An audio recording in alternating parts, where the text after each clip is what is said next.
Welcome to Newsmax TV. I'm Kathleen Walter. We're joined by Florida State Senator Paula Dockery, Republican candidate for Florida's governor, challenging Florida Attorney General Bill McCollum in the bid to replace Governor Charlie Crist, who is running for the U.S. Senate.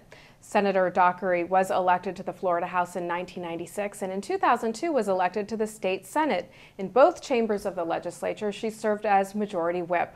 A proud champion for the rights of gun owners, she's earned an A+ rating from the NRA. She calls herself a committed fighter for the rights of the unborn and was named a Defender of Life by the Florida Catholic Conference. Prior to taking up a career in public service, Senator Dockery worked in the insurance industry. Welcome to Newsmax TV, Senator. Thanks. Great to be with you. Governor Crist recently released his proposed state budget calling for a 4% increase in spending. What is your take on the state economy and the current economic situation that we're in right now? Yeah, we have some challenges at the state level, and for the past 3 years we've been cutting. So there has been some waste in government spending, and we've attempted over the past several years to get rid of that waste. But there are still areas where we're spending money where we shouldn't be. And in tough economic times, just like everybody in their own families are having to prioritize their spending, government needs to do the same thing. We shouldn't be spending more now. We should be cutting those projects that are not absolutely essential and doing what every American family is doing, and that is cutting back on things that can be deferred. Now, both Florida and the nation face both long-term and short-term challenges as it relates to this economic crisis. If elected governor, what would your priorities be? Well, clearly the economy and creating jobs, but as any good fiscal conservative, I don't believe that government is the answer. As Ronald Reagan said, government is oftentimes the problem and not the solution. And so we don't need to be creating public sector jobs. We need to get government out of small mom and pop businesses and allow them the freedom to thrive and grow. And so the first thing we need to do is get rid of those kind of burdensome regulations that are prohibiting that from happening. We need to get rid of some of the reporting requirements and the paperwork that's making it tough for them. And we need to give them the tools they need and not have them compete with larger corporations that we're luring in here with tax incentives that put them at an economic disadvantage. Now, we now have a $1 trillion government-run healthcare program. Are you concerned that this program will bankrupt states like Florida? Well, I am concerned, and let's talk about where Florida is right now. Out of our $60-something billion budget, $18 billion of that is from Medicaid alone, not Medicaid and Medicare, not health care, just Medicaid. 18 to 19 billion dollars of $68 billion. 2.8 million people out of a population of 18 million people in the state of Florida are eligible for Medicaid. That's a terrible statistic and one that's unsustainable. So the best thing we can do is take away the factors that make them eligible, which is low income. People need to get back to work, and when people get back to work, the eligibility rolls decrease. We don't need as much money, but adding more people to an overburdened Medicaid system is going to be extremely tough for the states to absorb. You think Florida is going to have to make some kind of cuts to pay for this mandate? And if so, where? Well, the interesting thing is it is a mandate, but we have yet to hear how much money is going to be coming down from the federal level to pay for it. But you know, let's be honest here. Whether it's federal tax dollars or state tax dollars or local tax dollars, it's all coming from taxpayers. And whether it comes from your front pocket or your back pocket, it's taxpayers' money. And at some point, we need to live within our means, and that means that government can't do everything for everyone. Now, recently, Bill O'Reilly appeared here on Newsmax TV and said that Obama, through healthcare reform and other policies, is trying to turn the U.S. into a nanny state. In your opinion, is this the role of government? No, it's not the role of government, and I think a lot of people agree with that. We need to provide the services that government expects from us, or that people expect from us, and we need to do those well, but we need to stop ever expanding into more and more government programs. That's just not the role of government. And it's up to the people who send money to the government to tell us what is it that you want and what is it that you don't want government to do. And I'm hearing loud and clear on the campaign trail that people aren't saying, please pass new government programs, we want you to do more. They're overwhelmingly saying, please return our money to us and do less, and let us decide, you know, what we want to do with our own money. And I think that that's where government's gone wrong, even in Republican control at times. So let's just listen to the people. They know what they want, and we are servants of them. We're not telling them what's the right thing to do. We should be listening to them. Now, Florida is suing to repeal the law, as are other states. Do you support such lawsuits? Well, there's attorney generals from many other states that are all joining in this suit, and it's something that gives some people hope that there may be a way to stop a bill that they don't like. I don't know that it's going to ultimately succeed, but it certainly is worth a try. All right, Florida's unemployment rate right now is at an historic high, 12.2%. President Obama recently won a bipartisan $15.5 billion jobs bill. What in your opinion, is the best way to create jobs? And in Florida, does the state, with its dependence upon the tourism industry and agriculture, does the state need to diversify? Yeah, let's talk about the state of Florida. We have one of the highest unemployment rates, and that's very challenging. And we also have depended for a long time on three major industries to support our economy, and that is tourism, agriculture, and housing starts. And housing starts are way down, and that's taking a big toll. Agriculture is holding its own, and it has a lot of challenges between the recent freezes and the pests that have invaded the citrus industry and others. But tourism is holding its own, and it's not so much the theme parks that people are coming to, but people are coming to Florida because of our ecotourism. And while theme parks and those types of expensive tourist destinations are down, ecotourism is on the rise, and we need to protect the natural resources of Florida to allow us to keep tourism doing well and being our golden egg.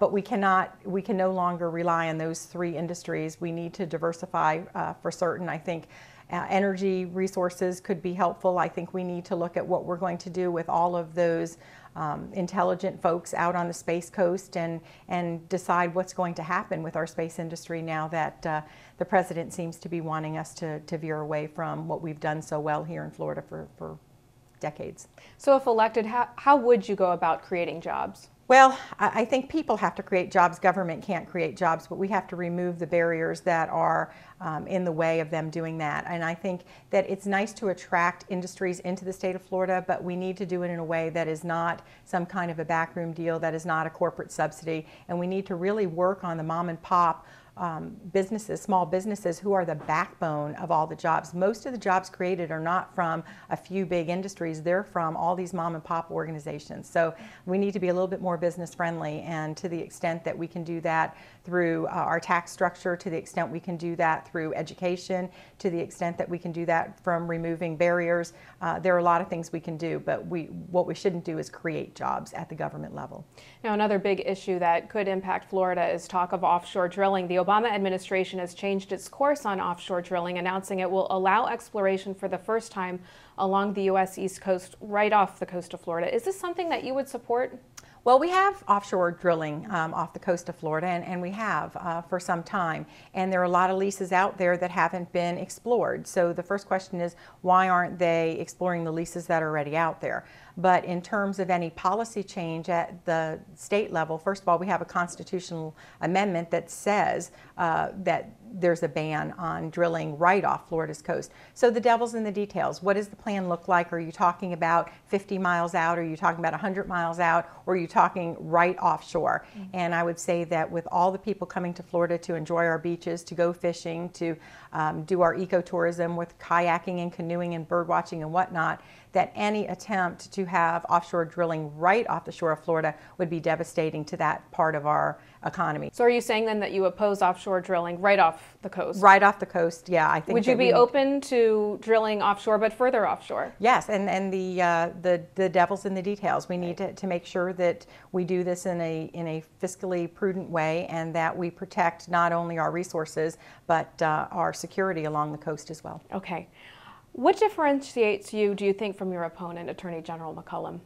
Well, I think we're both conservative. I think that we both are similar on a lot of issues. We're both tough on crime. I presently chair the Criminal Justice Committee. The bills that he talks about on child predators, I've pretty much been the sponsor of those bills. So there's not a lot that differentiates us in terms of criminal justice. But I think style, personality, leadership, I think there's a mood around the country, and particularly in Florida, where voters they're not cynical anymore, they're angry. And they're angry because they don't think that elected officials are listening to them. At the national level, they punished Republicans when we were in charge and voted them out, and now we have a Democrat Congress, and now we have health care mandated.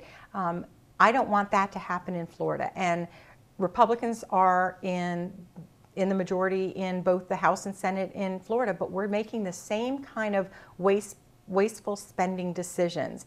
And we need to say to the people of Florida what we're going to do and mean it when we say it. And when we say we're fiscal conservatives, we have to act like fiscal conservatives, and we're not. And in the last several years, I've stood up and said when my party was wrong and that we need to fight some of these corporate subsidies and backroom deals. And I've proven to be a fighter to stand up even against my party when I think they're wrong and say, you know, it's not going to be business as usual. We're going to be the fiscal conservatives we say. I think my opponent is a very nice man, a very honorable man, but he's part of politics as usual. And quite frankly, there are some that go along to get along. My favorite saying of all time is Edmund Burke, who said, "All that is necessary for evil to triumph is for good men to do nothing." And I think the people of the state of Florida and Americans in general want somebody to stand up when something's going wrong and saying, this is going to stop, we're not going to do it anymore. And I think that's what I symbolize to those folks who are disaffected by what's going on in politics as usual. Now, there appears to be a growing number of women in politics, either assuming leadership positions or having a more aggressive voice in their respective parties or movements. Sarah Palin, Hillary Clinton, Michelle Bachmann, Nancy Pelosi, to name a few. And it is interesting to note that 55% of folks who support the Tea Party movement are women. What role do you believe women play in politics, and is there a need for more women to step forward and become more active? Absolutely. Florida has never had a female governor, and the Democrat nominee looks to be Alex Zink, who many may not know, that's a woman by the name Alex, but that's our current CFO. And I think a lot of people are very excited by the possibility that we could have Paula Dockery, a Republican, going against Alex Zink, a Democrat, and that would ensure that Florida would have its first female governor. And while I'm excited about the possibility of that, I also think it'd be exciting for Florida to have its first Italian governor, which I also am. But I think that women in the Republican Party have not had the platform to show their abilities and their knowledge, and I think that there'd be a lot of excitement for the women in the state of Florida to have the possibility of a woman governor. And I also think that women generally in politics have played this supportive role. They're the ones who campaign the hardest. They're the ones out there fighting for candidates. I think that it's time they deserve to have a female candidate that they can be working for in a top position, not just at the legislative level. If elected, what kind of governor would you be? And is there any lawmaker, past or present, whom you most admire?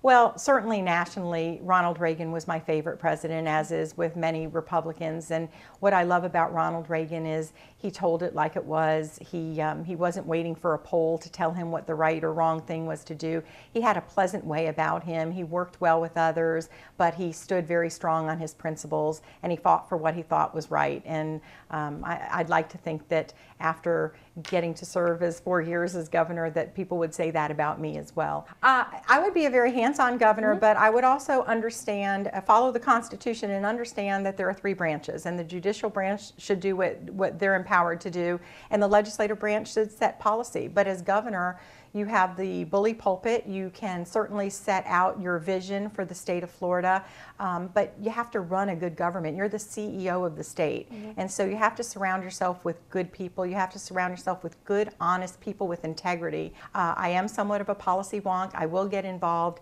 in policy decisions, but I'm going to respect the fact that there are 3 branches of government and focus on what the governor should do. And this is what I think the governor should do.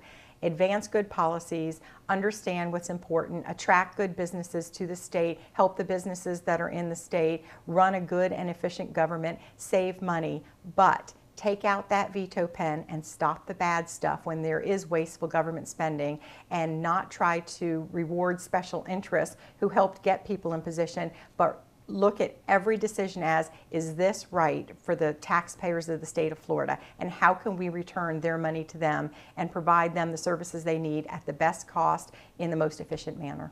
Florida State Senator and candidate for Governor Paula Dockery, thanks so much for joining us. My pleasure. Thanks for having me. And good luck with the campaign. Thank you. And thank you for watching Newsmax TV.